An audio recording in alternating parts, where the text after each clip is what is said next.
Hello everyone, my name is Stu Ellis, and we're in the middle of a potato field out here in south central Idaho. A lot of people know them as French fries or spuds or chips, but right here they're known as revenue. And it's very, very important to produce a good potato crop. But how do you do that? Well, it's really a good balance of nutrition for that potato. Nutrients, whether they're major N, P, and K, or a lot of micronutrients, are very important. But how do you really know what that potato is looking for? You got to ask it. So what do? Well, you look at the petiole on that plant. We're going to be talking to the agronomist, the operator of this field. His name is Jason Cook. You'll meet Jason in a minute.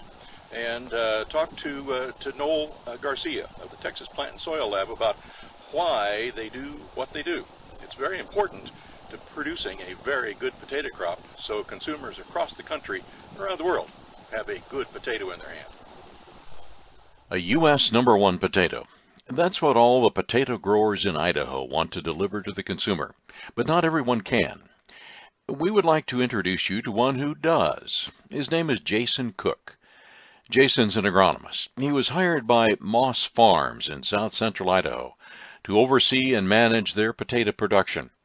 We caught up with Jason Cook and visited with him on a rainy afternoon inside his pickup truck. For us, this is just a rotation field, so about every 4 years we get this field back.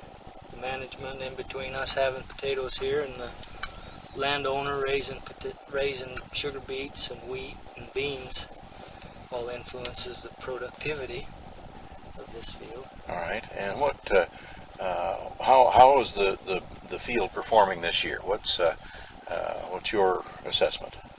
So far, just in our early test digs, we're fairly satisfied with what the potential outcome is. We won't truly know until at harvest. We're pretty confident that we'll have a good yield, good quality. All right, and have you done anything particularly special or different to this field to do that? Just all the TLC we can give it. And how do you define TLC? Tender, love, and cook. Okay.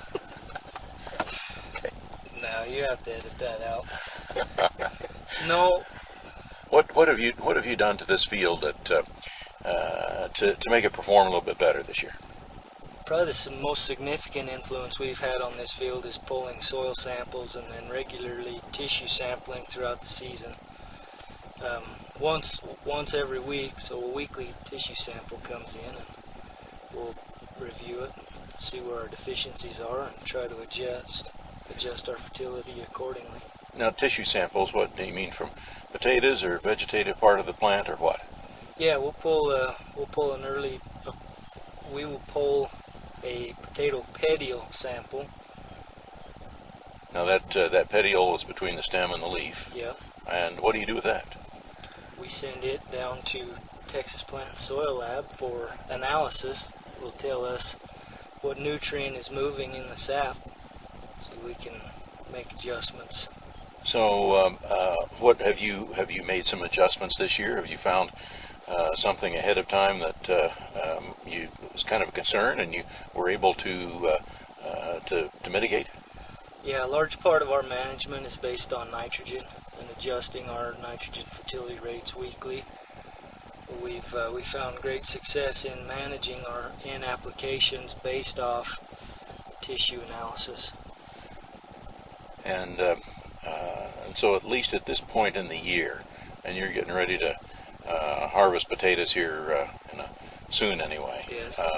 You're fairly satisfied with what the changes you've made and response of the crop. Absolutely, yeah. You know, every year is different. Environmental conditions attribute to different growth patterns, different physiological changes in the plant that we have to adapt to. And we learn something new every year, but I'd say the majority of what we learn is because we have the correct and most accurate information for this field. That correct and most accurate information, as Jason Cook characterizes it, comes from the Texas Plant and Soil Lab. Its operations director is Noel Garcia, and he came to Idaho to check on the results of the recommendations that he'd made. Well, Stu, we work aggressively on potatoes, unlike sugar beets, where we take a weekly pedio analysis.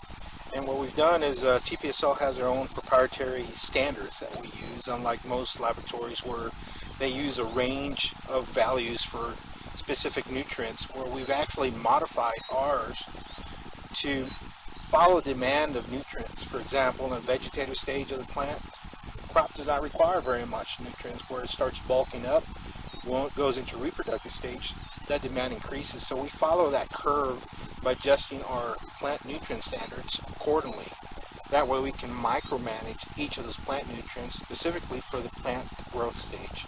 Can you give me an example, just to pick out a nutrient and that might be significant here? Well, let's talk nitrogen. Nitrogen is the number one culprit that I have found to have a major impact in a lot of potato crops, where typically they tend to put too much nitrogen too early on vegetative growth, so the plant's ability to go from the vegetative stage to the reproductive stage tends to be a little longer period of so what it'll cost you is it'll cost you the amount of carbohydrates set in that fruit, so your fruit set can be a little bit lighter than unlike a plant that has micromanaged with lower amounts of nitrogen early on.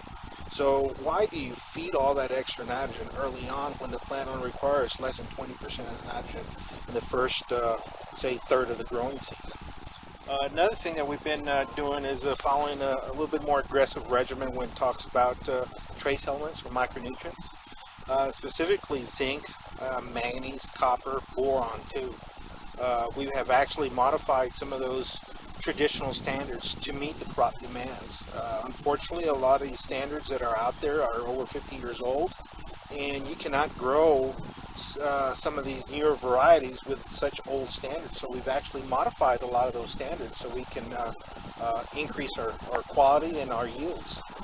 And speaking of quality and yield, Well, what we're looking at here, Stu, is just a real nice uniform crop. You know, the end user, the consumer, the moms and dads of the world that are shopping at the grocery store are going to look at that potato and say, man, that is smooth, that's pretty, I want to eat that. And so we like to see just the nice typey shape, you know, fit in the palm of your hand.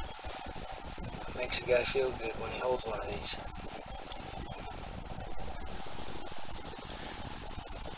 That's our story from South Central Idaho, and thanks to Jason Cook and Noel Garcia, you've learned a lot about how to make a better crop for your potato.